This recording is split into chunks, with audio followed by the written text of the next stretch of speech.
हमारा आज का ट्रांजेक्शन पहला क्या है, फटाफट बोलते जाइएगा। कॉपी निकाल करके आप लोग इसको दोबारा फिर से रिपीट कर लो। स्टार्टिंग में रिपीट करना पड़ेगा, नहीं करेंगे तो माइंड में सेट नहीं होगा। फिर आप लोग ये सब आसानी से बनाइएगा, कोई दिक्कत नहीं होगा। 2-4 दिन बाद पहला क्या है, paid cash for rent expense. कहने का मतलब ये हुआ कि रेंट एक्सपेंस एक प्रकार का खर्च है।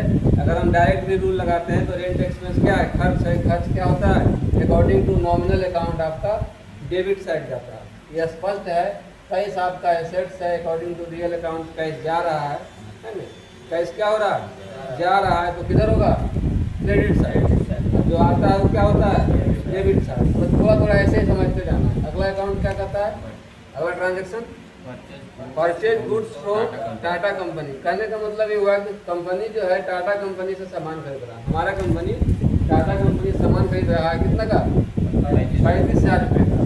तो यहाँ पर देख रहे हैं कि जैसे ही गुड्स का नाम आया है तो अकॉर्डिंग टू रूल कहता है कि जब गुड्स का नाम आता है उसके पहले अगर परचेज है तो परचेज डेबिट साइड होगा और सेल्स क्रेडिट साइड होगा। और ऐसे भी सामान आ रहा है, मतलब संपत्ति आ रहा है, जो आ रहा है according to real account debit होता है, लेकिन अकाउंट बनेगा परचेज का, गुड्स का अकाउंट नहीं बनता है। ठीक है। उसके बाद जो परचेज कर रहे हैं किससे कर रहे हैं, टाटा कंपनी से। यानी टाटा कंपनी क्या है, देने वाला। अकॉर्डिंग टू पर्सनल अकाउंट क्या है, जो देने वाला होता है, जो गिवर होता है वो किधर होता है, क्रेडिट साइड होता है। ये स्पष्ट हो गया। ठीक है। बाकी अमाउंट सामने सामने लिख दिए। तीसरा आपका सैलरी एक्सपेंस अकाउंट है। ये स्पष्ट है कि पहला वाला ट्रांजेक्शन से मिलता है।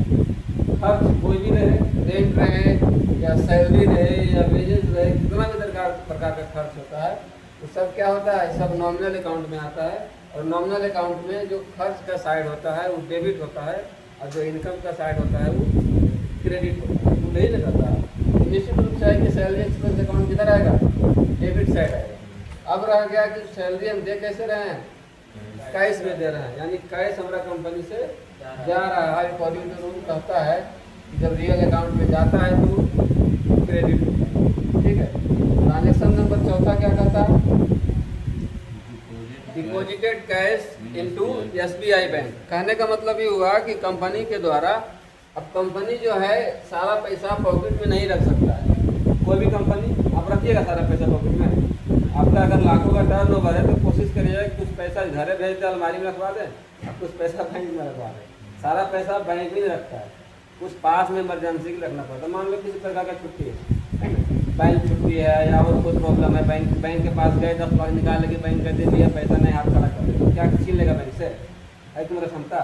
तो बैंक से नहीं छीन सकता। बैंक कभी भी कर सकता है हमारे पास कैश नहीं है, आपसे समय ले लेगा 2 दिन का 3 दिन का। तुम जाओगे तो हमारे लिए मोटा पैसा 1 लाख से ऊपर तुमको बैंक नहीं देगा। तुरंत आप कहेगा शाम को आ जाएगा, बिहान आइए, बाद आइए, आप ही का पैसा आपको बैंक नहीं देगा। क्योंकि अगर वो सारा पैसा आपको दे दिया एक ही आदमी को, तो बाकी ग्राहक को क्या देगा? जो कस्टमर 1000 निकालने लगे आ रहा है, 2000 निकालने लगे आ रहा है, 50 ग्राहक लाइन में लगा हुआ, तुम गया जाके बोला के बाद निकालते तो लाइन में लगा जाएगा। बात समझ में आ रहा? तुमको कैश चाहिए, ट्रांसफर का बात यहाँ तो नहीं हो रहा। तो ट्रांसफर कल करवा देगा, तो वह एक ही वो खतबे है, अब तुम खतबे में जमा कर दिया है, तो किसका खाता ट्रांसफर करावेगा? दूसरा खाता, दूसरा खाता कल करावेगा। फायदा हुआ। अरे हमको पैसा हाथ में चाहिए, कैश में चाहिए, हमारे घर में शादी है, हमारे घर में इमरजेंसी है, हम खाता में पैसा लेंगे, तो हमको हाथ में चाहिए खर्च करने के लिए।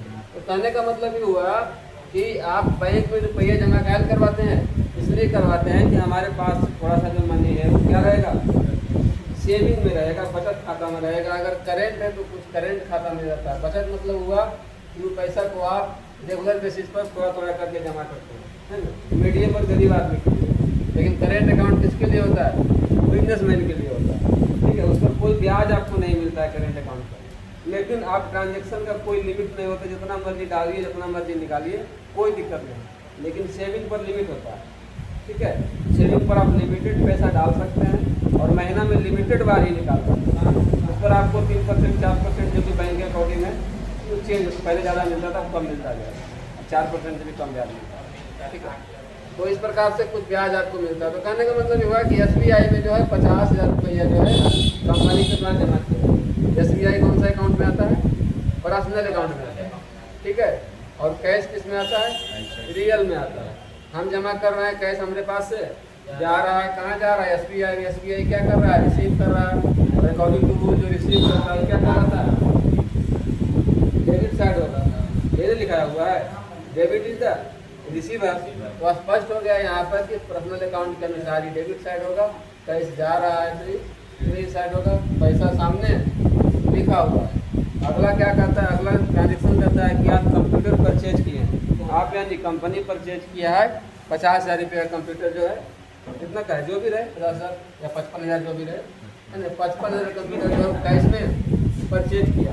तो निश्चित रूप से है कि कंपनी जो है कैश में परचेज किया है, कैश जो है जा रहा है, कैश का बनेगा अकाउंट, और कंप्यूटर आ रहा है, क्योंकि दोनों का नेचर सेम है। दोनों किस में आता है?